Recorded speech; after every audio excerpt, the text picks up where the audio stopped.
모두 자리에서 일어나 묵상 기도드림으로 11월 13일 11월 두 번째 주일 예배를 드리겠습니다.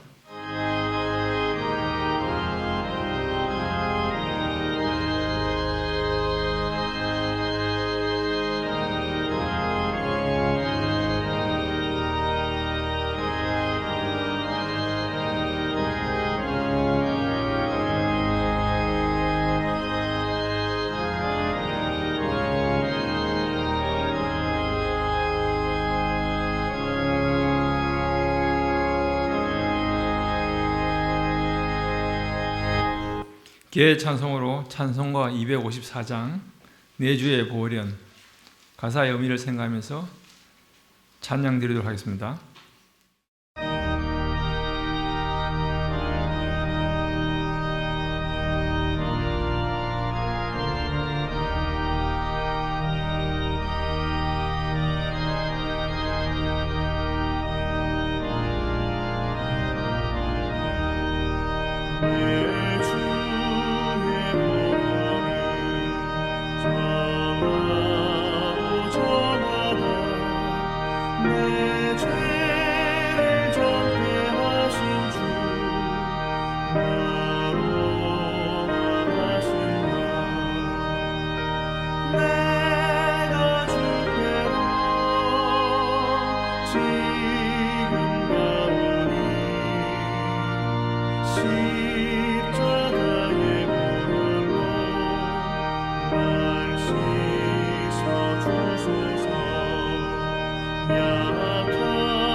교동문 77번 요한복음 3장을 교독하시겠습니다. 성경책 673면입니다. 제가 먼저 읽도록 하겠습니다. 하나님이 이 세상을 이처럼 사랑하사 독생자를 주셨으니 이는 그를 믿는 자마다 멸망하지 않고 영생을 얻게 하려 하시니라. 하나님이 그 아들을 세상에 보내신 것은 세상을 심판하려 하심이 그로 말미암아 세상이 구원을 받게 하려 하심이라. 그를 믿는 자는 심판을 받지 아니하는 것이요 믿지 아니하는 자는 하느님의 독생자 이름을 믿지 아니하므로 벌써 심판을 받는 것이라. 그 정죄는 이것이니 곧 빛이 이 세상에 왔으되 사람들이 자기 행위가 악함으로 빛보다 어둠을 더 사랑하는 것이니라. 악을 행하는 자마다 빛을 미워하며 빛으로 오지 아니하나니 이는 그 행위가 드러날까 하며 진리를 따르는 자는 빛으로 오나니 이는 그 하나님 안에서 행한 것을 나타내려 하십니다. 아멘. 우리의 신앙 고백인 사도신경을 다 같이 고백하도록 하겠습니다. 전능하사 천지를 만드신 하나님 아버지를 내가 믿사오며 그의 아들 우리 주 예수 그리스도를 믿사오니 이는 성령으로 잉타사 동정녀 마리아에게 나시고 본디오 빌라도에게 고난을 받사 십자가에 못 박혀 죽으시고 장사한 지 사흘 만에 죽은 자 가운데서 다시 살아나시며 하늘에 오르사 전능하신 하나님 분자 계시다가 저리로서 산자와 죽은 자를 심판하러 오시리라. 성도를 위사오며 거룩한 공예와 성도가 서로 교통한 것과 죄를 사하여 주시는 것과 몸이 다시 사는 것과 영원히 사는 것을 믿사옵나이다. 아멘. 모두 자리에 착석하여 주시기 바랍니다. 찬송가 484장 내 맘의 주여 소망되소서.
우리를 위하여 대표 기도로 이복순 근사님께서 기도하겠습니다. 기도 가운데 많은 은혜 받기 바랍니다.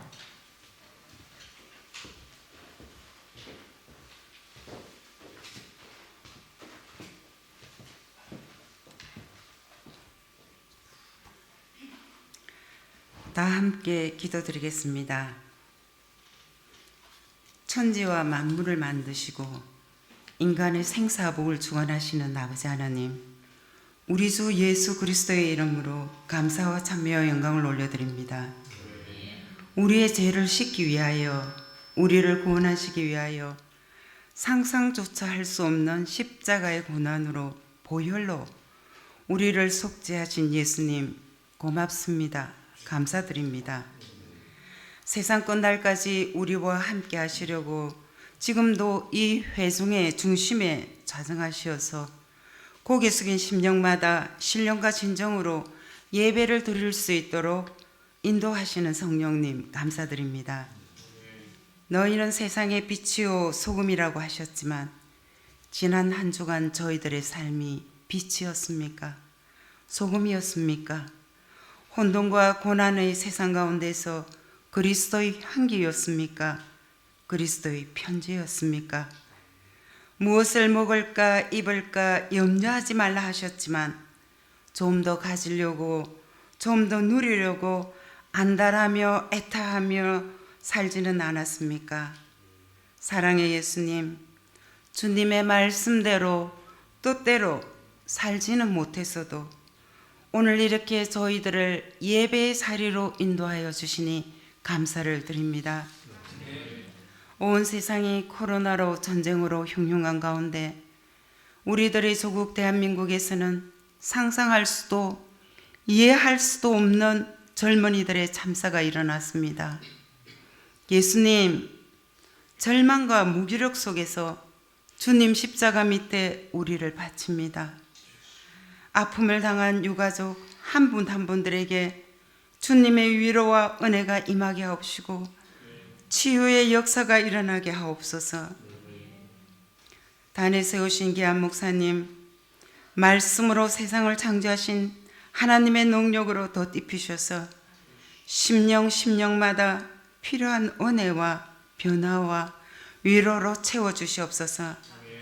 하나님께서 드디어 오시는 것이 아니라 우리를 구원하시려 오래 참으시는 것을 깨닫고 예수님께서 분부하신 가르쳐 지키게 하는 일에 힘쓰며 주의 나라와 의를 먼저 구하는 저희들이 될 수 있도록 도와주시옵소서. 함께하지 못하는 귀한 교우들, 온라인으로 예배드리는 성도님들, 언제 어디서나 우리와 함께 하시기를 절개하시는 하나님의 은혜로 채워지기를 소망합니다.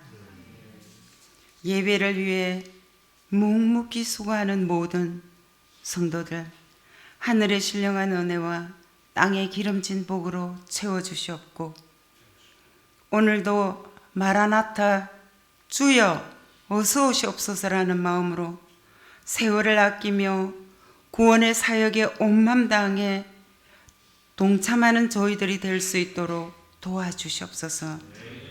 이 모든 말씀 살아계신 우리 주 예수 그리스도의 이름으로 기도드립니다. 아멘.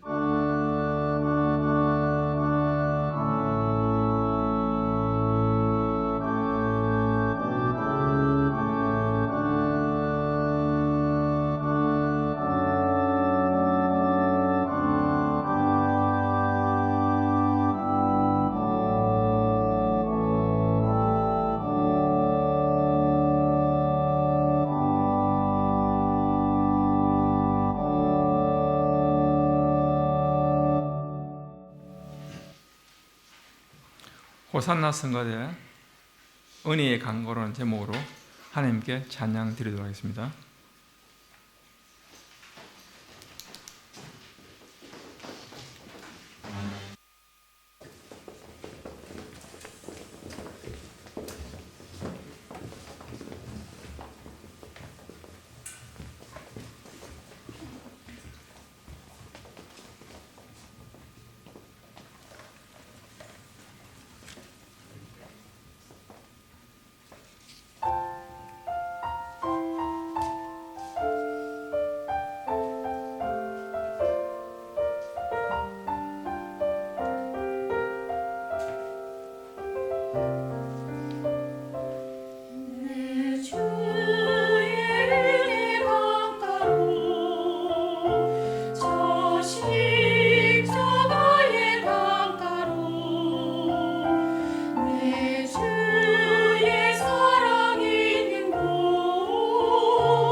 성경 봉독하도록 하겠습니다. 제가 대표로 성경 봉독 출애굽기 3장 1절에서 5절입니다.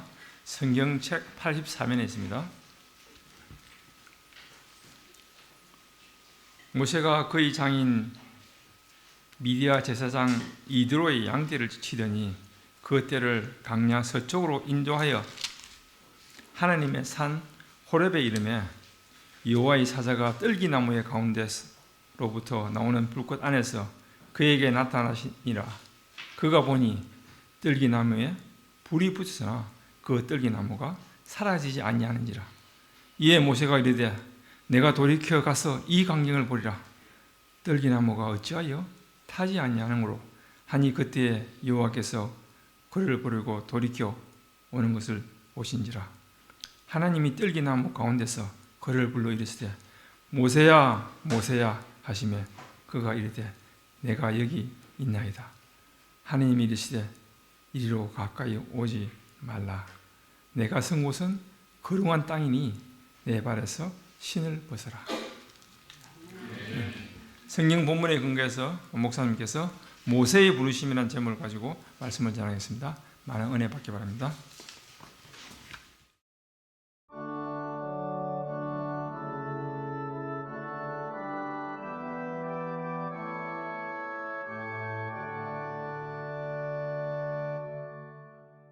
오늘도 살아계셔서 만물을 다스리시고 또 영원토록 우리와 함께 하시는 우리 하나님을 찬양합니다. 놀라운 것은 이렇게 영원하고 또 전능하신 하나님이 우리를 부르셔서 우리를 하나님의 동역자로 사용하신다는 것입니다. 하나님께서 혼자 다 하시는 것이 아니라 우리들을 불러서 그분의 일꾼이 되게 하시고 그분을 예배하게 하시고 또 주님의 복음을 전하는 일에 우리를 쓰신다고 하는 것입니다. 우리가 읽은 오늘 이 본문 출애굽기 3장이 그러한 내용을 담고 있습니다. 출애굽기 3장은 모세의 소명장 이렇게 부르기도 합니다. 모세의 소명장. 소명이 무엇입니까? 소명이 부른다 이런 뜻인데요. 하나님이 모세를 하나님의 일꾼으로 부르신 내용이 있는 장이다. 그래서 모세의 소명장 이렇게 말씀합니다. 하나님은 이제 40년 동안 광야 생활을 했던 모세, 나이가 이제 80이 됐습니다. 그 모세를 불러서 이스라엘을 애굽의 노예에서 건져내는 그런 사명을 주십니다. 그래서 이 출애굽기 3장은 모세의 인생에 있어서 어쩌면 가장 중요한 그런 순간이라고 할 수 있고요. 또 이스라엘의 역사에 있어서도 이스라엘의 위대한 지도자였으니까 이스라엘 역사에 있어서도 이 출애굽기 3장은 굉장히 중요한 장이라고 하겠습니다. 또 이스라엘에만 중요한 것이 아니라 하나님은 오늘도 저와 여러분을 모세를 부르신 것처럼 그렇게 부르십니다. 그래서 이 장을 우리가 유심히 살펴보면 하나님이 오늘도 나를 이렇게 부르시겠구나 이것을 깨닫고 또 우리도 주님의 부르심에 응답하게 되는 줄로 믿습니다. 자, 하나님이 어떻게 모세를 부르셨을까요? 첫 번째는 하나님은 모세가 한없이 낮아졌을 때 부르셨어요. 겸손해졌을 때, 자신이 아무것도 아니라고 생각했을 때 그때 하나님께서 모세를 하나님의 일꾼으로 부르신 것입니다. 오늘 본문 출애굽기 3장 1절과 2절을 읽어봅니다. 모세가 그의 장인 미디안 제사장 이드로의 양떼를 치더니 그 떼를 광야 서쪽으로 인도하여 하나님의 산 호렙에 이르매 여호와의 사자가 떨기나무 가운데로부터 나오는 불꽃 안에서 그에게 나타나시니라. 그가 보니 떨기나무에 불이 붙었으나 그 떨기나무가 사라지지 아니하는지라. 모세가 장인, 결혼했죠. 우리가 2장에 보면 결혼을 했는데 장인 어른 이름이 이드로예요. 이씨가 아닙니다. 그냥 이름이 이드로예요. 이드로의 양떼, 그러니까 장인의 양떼를 치고 있었어요. 과거의 모세는 어떤 사람이었어요? 애굽의 왕자, 애굽의 바로가 될 수도 있었던 그런 애굽의 최고 권력자 중에 하나였는데, 이제 이렇게 광야에 와서 40년 동안 양떼를 치는 사람이 됐는데, 그것도 자기 양떼도 아니고 장인 어른의 양떼를 치고 있을 때였습니다. 그래서 지금 모세는 뭐 애굽의 왕자복을 입은 것이 아니라, 과거에는 애굽의 왕자복을 입고 밖을 나가면 사람들이 다 절을 했죠, 모세에게. 그런데 지금은 무슨 옷을 입었겠어요? 때 묻은 누렇게 변한 그런 목동의 옷, 그런 것을 입고 생활을 할 때에 하나님께서 그를 부르신 거예요. 세상에서 별로 자랑할 게 없는 때입니다. 또 나이도 80이었어요. 뭐 그 당시는 지금보다는 조금 더 오래 살았는데요. 그래도 어쨌든 그 당시에도 80은 많은 나이였어요. 그래서 더 이상 뭐 민족을 구원한다든지 하나님의 백성들을 위해서 일한다든지 뭐 그런 꿈이나 비전을 논할 나이가 아니었어요. 이제 조용히 인생을 광야에서 이렇게 마무리해야지 별 수 있나 라고 하는 그때에 하나님이 찾아오셔서 모세를 부르신 거예요. 우리가 알 수 있죠. 하나님이 우리를 언제 부르시냐면 80이 돼서가 아니라, 그 나이보다도 우리가 낮아졌을 때, 겸손해졌을 때, 그때 하나님께서 이제 우리를 찾아오시고 하나님의 일꾼으로 부르신다는 것을 믿으시기를 바랍니다. 그래서 내 의의가 있고, 난 좀 남들하고 비교해서 좀 의롭지, 뭐 아니면 내 배경이 있어, 뭐 나는 이런 배경이 있어, 이런 것이 내 마음에 있을 때는요, 하나님이 우리를 불러서 쓰실 수가 없다는 거예요. 성경을 보면 하나님이 불러서 위대하게 쓰신 인물들은 한결같이 하나님 앞에서 낮아진 사람들이었습니다. 우리가 지난주에 말씀드렸죠. 모세의 광야 학교 몇 년 다녔어요? 광야사 학교 40년. 여러분은 그렇게 되지 않기를 바랍니다. 40년은 좀 심했죠. 4년도 힘든데, 그렇죠? 다윗은 10년 광야 학교 다녔어요. 사울 왕에게 쫓겨서. 근데 다윗이 이미 사무엘 선지자를 통해서 기름 부음을 받았어요. 이제 앞으로 차기 대권을 얻게 될 거다, 이스라엘의 왕이 될 것이다, 이렇게 기름 부음을 받았는데도 불구하고 10년 동안 사울에게 쫓겨서 온갖 고생을 하고 멸시를 당하는 그런 생활을 했습니다. 왜 그랬겠어요? 낮아져야 되니까. 이미 믿음으로 골리앗 장수라고 하는 거인을 쓰러뜨린 사람이었지만 그것 가지고 안 되는 거예요. 정말 내가 아무것도 아니구나, 난 참 연약하구나, 이것을 깨닫기까지 약 10년의 세월이 걸렸던 것입니다. 예수님의 제자들도 마찬가지입니다. 예수님 제자들이 언제부터 쓰였습니까? 자기들이 뭘 하겠다, 우리가 주를 위해서 죽겠다, 이런 말 제일 믿기 어렵죠. 저도 가끔 뭐 그렇게 막 의기가 있어가지고 하는데, 제가 생각해도 그거 믿을 수 있는 말이 아니에요. 자기들이 뭔가 하겠다고 할 때는 주님이 쓰실 수가 없었어요. 주님이 십자가에 달리실 때 다 도망가는 그런 자신들의 모습을 보면서 자기들에게 절망했을 때, 그때 주님이 찾아오셔서 그들을 불러주시고 주님의 일꾼으로 쓰신 줄로 믿습니다. 여러분, 그렇습니다. 우리는 하나님의 부르심을 받기 위해서는요, 이렇게 내가 낮아지는 그런 시간들이 필요해요. 아니, 하나님께서 그렇게 우리를 인도하시는 거예요. 여러 가지 우리에게 환난을 허용하시고 우리의 삶에 고난을 주시는 이유는 그렇게 우리가 낮아져서 참 우리가 아무것도 아니구나, 그렇게 깨닫게 되어서 우리를 부르시는 줄로 믿습니다. 고린도전서 1장 27절에서 29절에도 이렇게 말씀합니다. 그러나 하나님께서 세상에 미련한 것들을 택하사, 미련한 것들을 택한다, 뭐 진짜 미련하다는 뜻보다 세상적으로 볼 때에 뭐 그렇게 똑똑하지 않은 것 같아요. 그런데 그런 사람들을 택하시고 지혜 있는 자들을 부끄럽게 하려 하시고, 내 스스로 지혜가 있다고 하는 사람들을 부끄럽게 하시고, 세상의 약한 것들을 택하사, 약한 사람들을 택한다는 거예요.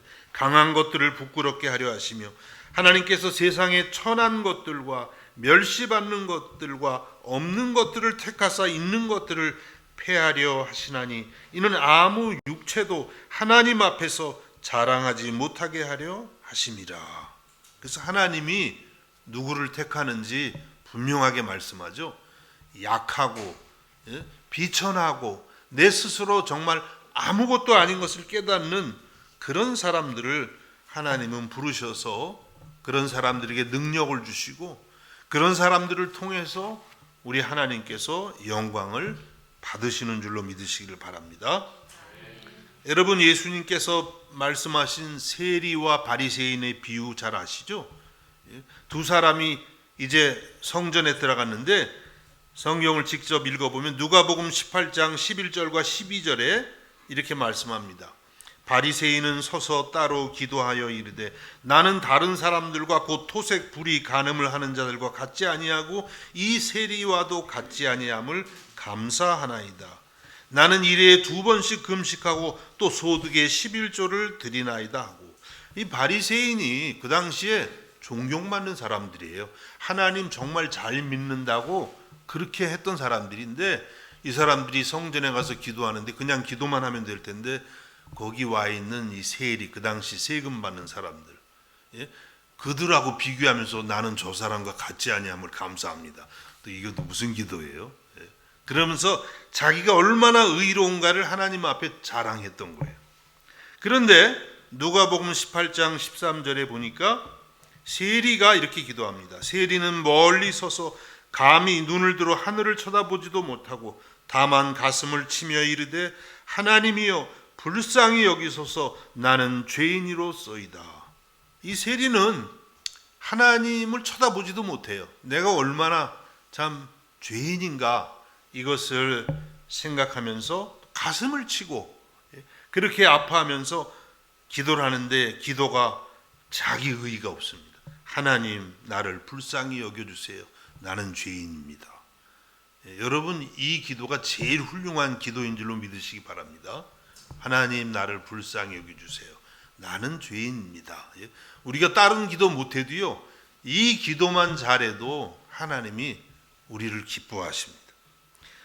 이렇게 바리새인과 세리가 이렇게 다른 자세로 기도를 했는데, 누가복음 18장 14절에 보니까 예수님이 이렇게 말씀하십니다. 내가 너에게 이르노니 이에 저 바리새인이 아니고 이 사람이, 세리가 의롭다 하심을 받고 그의 집으로 내려갔느니라. 무릇 자기를 높이는 자는 낮아지고 자기를 낮추는 자는 높아지리라 하시니라. 그래서 사람들이 생각할 땐 바리새인들이 훌륭한 사람들이었어요. 의로운 사람들. 세리는 그냥 죄인이라고 취급을 했어요. 근데 예수님이 보시는 관점이 다르다는 거죠. 예수님은 그 마음속을 보시는 거예요. 겉이 아니라. 세리가 겸손하게 이렇게 하나님 앞에서 나는 죄인입니다, 나를 불쌍히 여겨주세요, 그 사람을 하나님은 의롭다, 이렇게 말씀하셨다는 거예요. 여러분, 우리들도 이렇게 주님 앞에서 나를 낮추고 나는 죄인입니다, 나를 불쌍히 여기소서, 이렇게 기도하고, 우리가 자랑할 것은 딱 하나밖에 없어요. 내 죄를 대신해서 십자가에서 돌아가신, 그리고 다시 사신 예수 그리스도 한 분인 줄로 믿습니다. 이렇게 기도할 때에 주님이 기뻐하시는 거예요. 모세가 이렇게 낮아진 거예요. 40년 걸렸어요, 광야에. 이런 때에 이제 오늘 본문을 보니까 하나님의 불이 모세에게 임하게 된 것입니다. 우리가 본문 읽은 것처럼 신비한 경험을 하게 되죠. 떨기나무가 있었어요, 광야에. 호렙산에. 호렙산은 성경에서 신의 산이라고도 말합니다. 떨기나무가, 저도 정확하게 뭔지 모르겠어요. 인터넷을 찾아보니까 뭐 여러 가지로 설명이 되는데, 또 영어 성경에는 덤불 이런 표현으로 되어 있어요. 그 가시나무, 광야에 있는 마른 가시나무 같은 거래요. 그래서 그 광야에서 온도가 올라가면은 그냥 저절로 불에 탈 수도 있는 그런 연약한 나무라는 거예요. 그런데 모세가 보니까 이 보잘것없는 떨기나무에 불이 붙었어요. 활활 타오르는데 그럼 떨기나무가 어떻게 돼요? 그냥 활활 타서 그만 제가 돼야 되는데 그렇지가 않은 모습을 보게 됐습니다. 아주 신기한 장면이죠. 여러분, 여기서 이 떨기나무는 무엇을 상징하겠습니까? 이 떨기나무는 다른 것이 아니라 지금 애굽에서 이집트에서 오랫동안 노예 생활을 하면서 고통당하는 이스라엘 민족을 상징하는 것입니다. 떨기나무. 그래서 지금 또 이스라엘 사람들은 그런 상징을 많이 사용한대요. 떨기나무에 불타고 있는 모습. 그것이 이스라엘 모습이에요. 또 이것은 모세 자신을 의미하기도 합니다. 모세. 그렇죠? 모세가 지금 떨기나무 같이 됐어요. 과거에는 애굽의 왕자였고 대단한 사람이었지만 광야 생활하면서 정말 이제는 볼품없는, 자기가 생각해도 그렇고 남들이 생각해도 그렇고 정말 볼품없는 그러한 사람이 되었던 것입니다. 그런데 그 떨기나무에 불이 붙었는데 그 불이 타지를 않아요. 또 그것은 무슨 뜻일까요? 그것은 비록 이렇게 가시덤불 같은 이스라엘일지라도 또 너무나도 지금 약해진 모세일지라도 하나님의 꺼지지 않는 불이 타게 되면 다시 한번 주를 위해서 불타는 그런 인생을 살아갈 수 있다고 하는 뜻이 아니겠습니까? 그래서 모세가 이 불길을 보면서 다시 한번 하나님의 불이 타는 거예요. 그동안 이제 자기의 불은 다 꺼졌어요.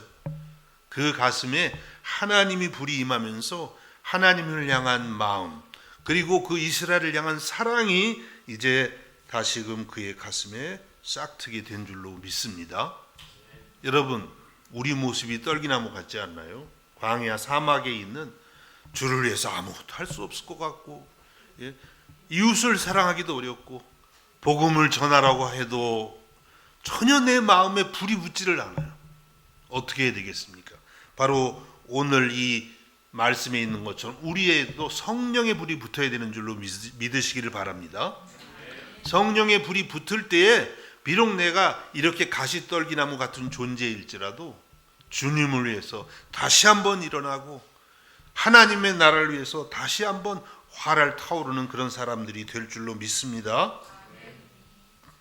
이렇게 모세는요, 이 불타는 떨기나무를 보게 된 것입니다.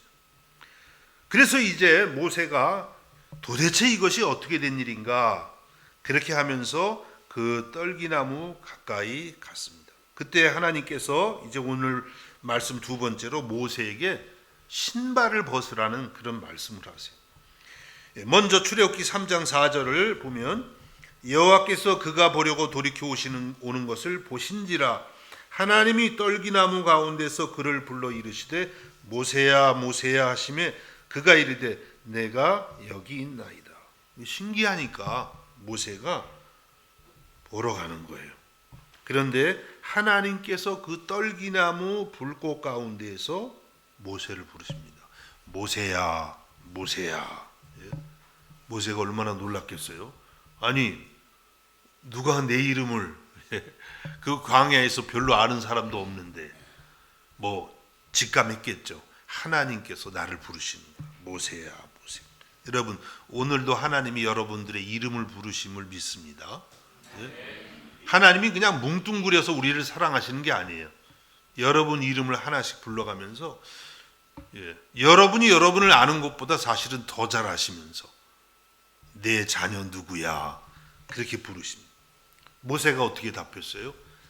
내가 여기 있나이다. 간단해요. 우리가 하나님 앞에 나가는 거 뭐 복잡한 거 없어요. 오늘도 이 시간에 하나님께서 여러분을 불러요. 어디 갔다가 이제 왔니? 이렇게 불러요. 이름을 불러. 어떻게 하겠어요? 제가 여기 있습니다. 지금 이제 왔어요. 그것만 하면 돼요. 그러면 이제 하나님 자녀가 되는 거예요. 이렇게 할 수 있기를 주님의 이름으로 축복합니다. 하나님이 또 말씀하십니다. 출애굽기 3장 5절에 보니까 하나님이 이르시되 이리로 가까이 오지 말라. 내가 선 곳은 거룩한 땅이니 내 발에서 신을 벗으라. 모세가 더 가까이 가려고 그랬더니 하나님이 더 가까이는 오지 말라. 구약 시대에는 하나님께 너무 가까이 가는 것도 위험했어요. 아니 사실은 지금도 그래요. 하나님과 우리 사이에는 간격이 있어요. 물론 이제 신약 시대는 우리는 하나님의 자녀가 돼서 그리스도로 인해서 그 간격이 이제 다 없어졌지만 그럼에도 불구하고 하나님하고 우리는 분명히 간격이 있죠. 먼저 우리는요 그리스도로 인해서 하나님과 매우 가까워졌습니다. 하나님 예수 믿으면 하나님의 아들이 되고 딸이 되는 거예요. 야고보서 1장 18절에 이렇게 말씀합니다. 그가 그 피조물 중에 우리로 한 첫 열매가 되게 하시려고 자기의 뜻을 따라 진리의 말씀으로 우리를 낳으셨느니라. 여러분 어떻게 하나님 자녀가 됐어요? 여러분 잘 믿어서 노력해서 교회 나와서 됐을까요? 빵점. 어떻게 됐어요? 아니, 자녀가 된 건 낳았으니까 그렇죠? 여러분 노력해서 여러분 부모 자녀 됐어요? 아니요, 부모가 낳아서. 말씀하잖아요. 여기 하나님 뜻에 따라서, 여러분 뜻이 아니에요. 하나님 뜻에 따라서 진리의 말씀을 통해, 진리의 말씀 그리스도 이 거룩한 말씀을 통해서 여러분을 낳으신 줄로 믿으시기를 바랍니다. 이 신앙의 기본이에요. 여러분이 하나님을 낳으려고 그러면 안 됩니다. 하나님이 여러분을 낳았어요. 감사하시기 바랍니다. 하나님 아버지 이렇게 나를 아버지의 자녀로 낳아주셔서 감사합니다. 그 하나님의 영원한 생명, 천국 생명을 부모님은 나에게 잠시 살아가는 육신의 생명을 주셨지만, 그렇죠? 그런데 하나님 우리 아버지는 우리에게 영원히 살 수 있는 하나님의 생명, 영원한 생명, 천국의 생명을 주신 줄로 믿으시기를 바랍니다. 그래서 하나님 자녀예요. 뭐 이것이 우리 신앙의 전부예요. 사실은 최고인 것입니다. 그래서 하나님과 우리 사이가 얼마나 가까워졌는지. 하나님 아버지, 믿기 전에는요 교회 갔는데, 전에 제가 어려서 교회 잘 다니지도 않았는데 가끔 어려운 일 있으면 교회 가서 기도하고 그랬었어요. 근데 뭐 갔더니 막 아주머니들이 아버지 그래서 난 저분들이 아버지를 여기서 잃어버렸나? 뭔지 몰랐어요 그때. 아버지 그래서 왜 이렇게 어린 마음에 아버지를 여기서 찾지? 알고 보니까 그분들이 바르게 찾고 있었더라고요. 하나님 아버지가 된 거예요. 얼마나 복된 일인지 모릅니다. 그런데 그렇다 그래서 하나님 아버지를 너무 쉽게 생각해도 안 되는 거죠. 하나님하고 우리 사이는 간격이 있어요. 하나님은 창조주, 그분은 우리의 경배의 대상. 그래서 오늘 교회에 나온 거예요. 그분을 경배하고 예배하기 위해서. 그렇죠? 여러분 이렇게 하나님과 가까운 사이를 더 알아가고 그러면서도 하나님을 경외하고 경배하시기를 주님의 이름으로 축복합니다. 자, 이렇게 하나님께서 말씀하시면서 특별한 것을 요구하십니다. 출애굽기 3장 5절을 다시 보면 하나님이 이르시되 이리로 가까이 오지 말라. 내가 선 곳은 거룩한 땅이니 내 발에서 신을 벗으라. 신을 벗으라. 이것도 해석이 뭐 쉽지는 않은 것 같은데, 여기 유럽에 오니까 그런 거 있더라고요. 이렇게 모자를 쓰고 있다가 존중하는 분들을 만나면 이게 모자를 벗더라고요. 난 그게 참 멋있어가지고 일부러 제가 모자를 쓰고 다니잖아요. 그거 벗고 싶어가지고 한 번씩. 그래가지고 잘츠부르크에서 학생들 일 도와줄 때 꼭 모자를 딱 쓰고 가가지고 그 비자국에 딱 가서 모자를 정중하게 딱 벗으면요, 그 사람이 공무원이 친절해져요. 전략이죠, 저희. 벗는 거. 여러분도 모자 벗는 거 한번 해보세요. 뭐 비슷한 그런 의미일지 모르겠어요. 신발을 벗으라. 왜냐하면 그곳이 하나님이 나타나셨기 때문에. 그 신발을 벗으라는 것은 어떤 의미가 있냐면, 신발이 무엇입니까? 신발은 흙먼지가 묻었죠. 때가 묻어 있어요. 거룩한 하나님 앞에서 그 벗어야 되는 거죠. 이것은 영적으로 말하면 우리의 삶의 죄악의 때를 말하는 것입니다. 죄악의 때. 그동안 모세가 죄악 속에서 살아왔던 그런 인생을 벗어버리라는 거예요. 뭐 한순간에는 그게 절대 안 되지만 끊임없이 이제는 회개하면서 새로워지라고 말씀하는 것입니다. 또 이 신발은 얘는 나의 욕심이 묻어 있어요. 신발 신고 어디 가요, 여러분? 욕심 부리려고 여기저기 바쁘게 막 돌아다니잖아요. 물론 신발 신고 교회도 오셨지만, 그래서 신발을 벗으라는 건 이제 인간적인 모든 세상에 붙은 욕심은 다 버리고 하나님의 뜻을 받들라고 하는 것입니다. 여러분, 오늘도 예수님은 우리들에게 신발을 벗으라고 말씀하세요. 에베소 4장 22절에서 24절에 같은 내용의 말씀이 있습니다. 너희는 유혹의 욕심을 따라 썩어져가는 구습을 따르는 옛사람을 벗어버리고 오직 너희의 심령이 새롭게 되어 하나님을 따라 의와 진리의 거룩함으로 지으심을 받은 새 사람을 입으라. 그래서 옛사람은 벗어버리라는 거예요. 한순간에 되지는 않지만 이것이 이제 회개예요. 옛사람 벗는, 신발 벗는 게 회개하는 일이에요. 날마다 우리들이 죄를 깨닫고 회개하고, 또 죄를 깨달으려면 말씀이 있어야죠. 거룩한 기준이 있어야죠. 보면서 내가 이 말씀 보니까 이것도 내 잘못이구나 깨닫고 고백하고 회개하고, 그리스도의 보혈로 씻음을 받고 성령으로 새롭게 옷을 입는 그런 삶을 살라고 말씀합니다. 그때 하나님이 이제 우리를 본격적으로 쓰실 수가 있는 것입니다. 디모데전서 2장 20절과 21절에도 같은 말씀이 있습니다. 큰 집에는 금그릇과 은그릇뿐 아니라 나무그릇과 질그릇도 있어 귀하게 쓰는 것도 있고 천하게 쓰는 것도 있나니, 그러므로 누구든지 이런 것에서 자기를 깨끗하게 하면 귀히 쓰는 그릇이 되어 거룩하고 주인의 쓰심에 합당하며 모든 선한 일에 준비함이 되리라. 여기 보면 뭐 금그릇, 은그릇, 나무그릇, 질그릇, 이런 그릇, 여러 종류의 그릇이 나오는데 어떤 그릇이냐 보다도 여기서 강조하는 것은 무엇이냐면 깨끗한 그릇이 돼야 주인이 쓴다는 거예요. 아무리 금그릇이라도 거기에 오물덩어리가 담겨 있으면 못 쓰죠. 그렇지만 질그릇이라도 깨끗이 되어 있으면 쓸 수가 있는 거죠. 이것이 하나님이 우리를 쓰시는 방법입니다. 여러분, 날마다 여러분의 때 묻은 신발을 벗으시기를 주님의 이름으로 축복합니다. 마지막으로 하나님께서 모세에게 이제 가라 이렇게 말씀하십니다. 하나님이 부르시고 신발을 벗으라고 하시고 그 다음에 가라, 선교하라, 복음을 전해라, 미션을 가지라, 이런 뜻이죠. 출애굽기 3장 9절과 10절에 보니까 이제 가라, 이스라엘 자손의 부르짖음이 내게 달하고 애굽 사람이 그들을 괴롭히는 학대도 내가 보았으니 이제 내가 너를 바로에게 보내어 너에게 내 백성 이스라엘 자손을 애굽에서 인도하여 내게 하리라. 사명도 주시죠. 하나님이 다 보고 계세요. 이스라엘 자손들이 이 애굽에서 얼마나 지금 학대를 받고 있는지, 하나님의 백성들이 고통하는 모습을 보고 계신다고요.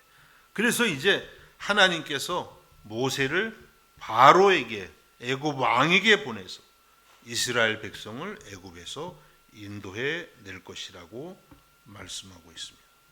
이것이 바로 하나님이 모세를 부르신 이유가 되는 거예요. 여러분, 하나님이 우리를 부르실 때에 그냥 괜히 부르신 게 아니에요. 우리만 그냥 혼자 즐겁게 놀라고 하는 것이 아니라 하나님이 여러분을 부르실 때는요, 하나님의 일을 위한 사명이 있어요. 모든 성도들에게 사명이 있습니다. 우리에게 주신 사명은 무엇이에요? 답이 여기 있죠. 올해의 표. 뭐 이것은 올해의 표가 아니에요. 사실 인생의 표예요. 예수 믿으면 이 말씀이, 이 사명이 평생의 그냥 사명이 되는 거예요.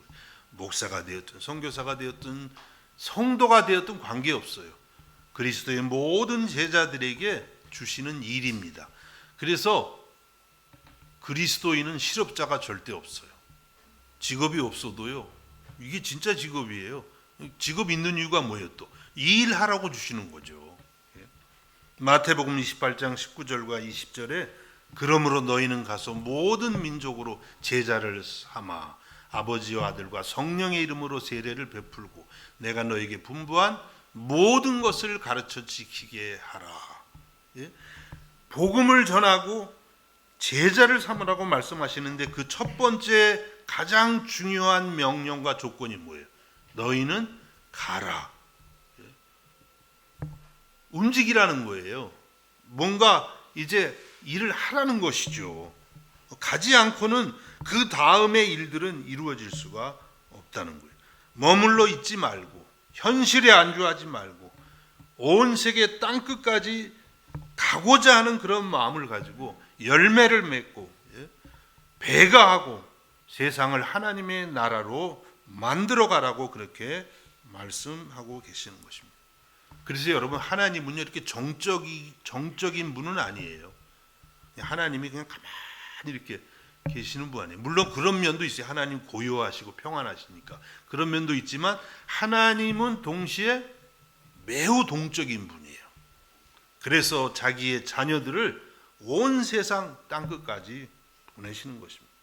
그래서 하나님께서 인간을 지으실 때부터도 그렇게 하셨어요.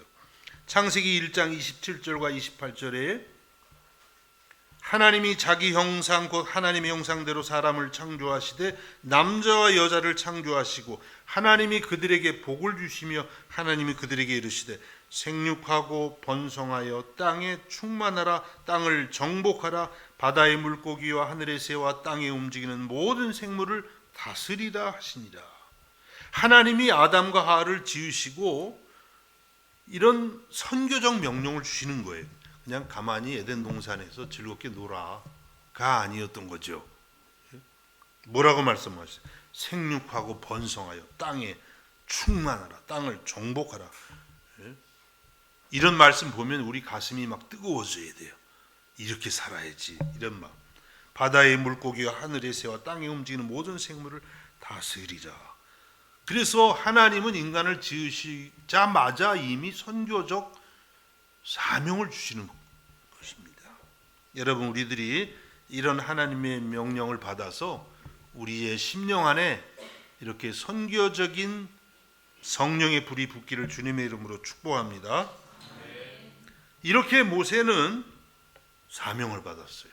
가라. 모세가 어떻게 반응했을까요? 하나님이 사람을 볼 줄 아시네. 어떻게 나같이 위대한 사람을 알아보시고 적절한 사람을 찾으셨지? 라고 했나요? 전혀 완전히 반대죠. 3장 11절 출애굽기 3장 11절에 모세가 하나님께 아뢰되 내가 누구이기에 바로에게 가며 이스라엘 자손을 애굽에서 인도하여 내리이까.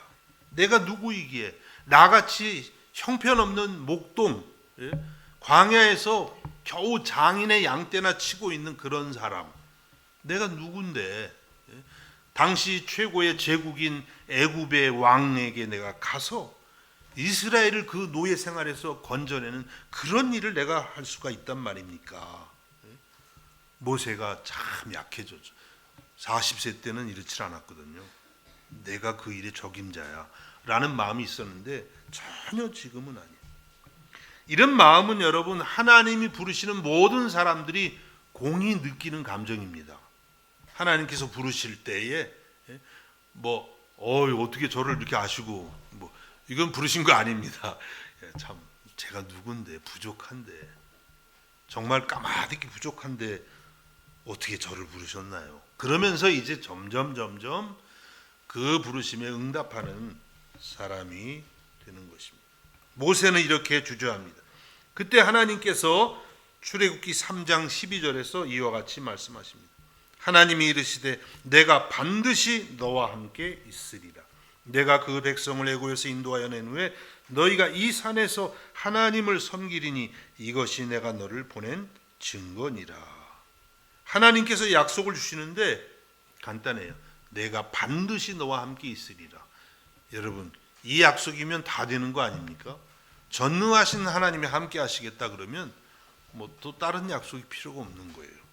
이런 약속을 주시면서 이제 앞으로 모세가 그 이스라엘 백성을 애굽에서 인도해내서 바로 지금 모세가 서 있는 그 산, 호렙산 또는 그 시내산에서 하나님을 섬긴다, 하나님을 예배하는 그 날이 올 것이라고 말씀하고 있습니다. 여러분, 이 약속은 우리에게도 동일하게 주심을 믿습니다. 예수님께서 모든 민족을 제자로 삼으라고 하시면서 내가 세상 끝날까지 너희와 항상 함께 있으리라. 여러분, 이 약속 붙들고 주님 앞에 더욱더 충성할 수 있기를 예수님의 이름으로 축복합니다. 기도하겠습니다. 떨기나무와도 같이 참으로 연약해진 모세를 부르신 하나님, 오늘도 우리를 부르심을 믿습니다. 모세에게 보여주신 그 하나님의 불이 오늘 사막의 광야의 떨기나무 같은 우리의 심령에도 붙게 해주셔서 다시금 주를 향하여서 사랑의 불이 타오르게 하시고 예배의 불이 타게 하시고 선교의 불이 타오르게 하여 주시옵소서. 우리의 때 묻은 마음, 우리의 때 묻은 신발을 날마다 벗게 해주시고 그리스도의 보혈로 정결케 되어서 주님 앞에 쓰임받기에 부족함이 없게 하여 주옵소서. 예수님의 이름으로 기도하옵나이다. 아멘. 317장을 찬양하시겠습니다.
기도하시겠습니다.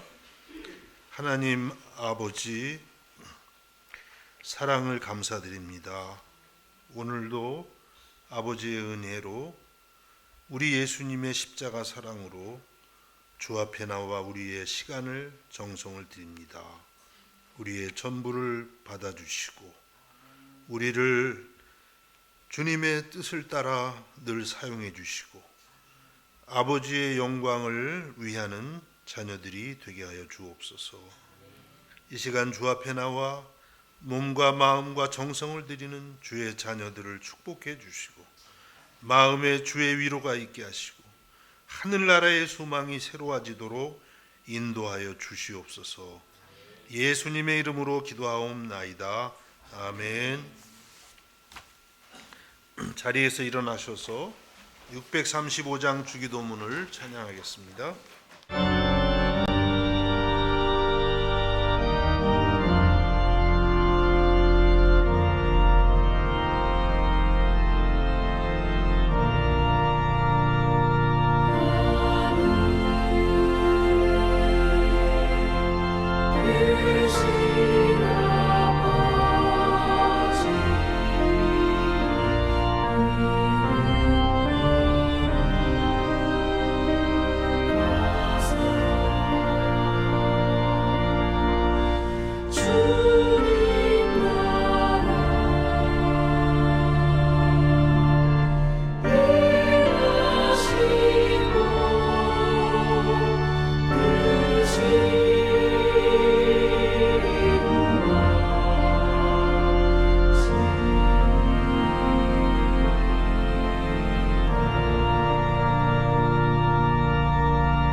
지금은 우리 주 예수 그리스도의 은혜와 하나님 우리 아버지의 무한하신 사랑하심과 성령의 감화와 감동과 위로하심과 교통하심의 역사가 이 시간 아버지 앞에 나와 예배하는 사랑하는 성도들 머리 위에 저들의 가정과 학업과 생업 가운데에 이제로부터 영원까지 함께 하시기를 간절히 축원하옵나이다.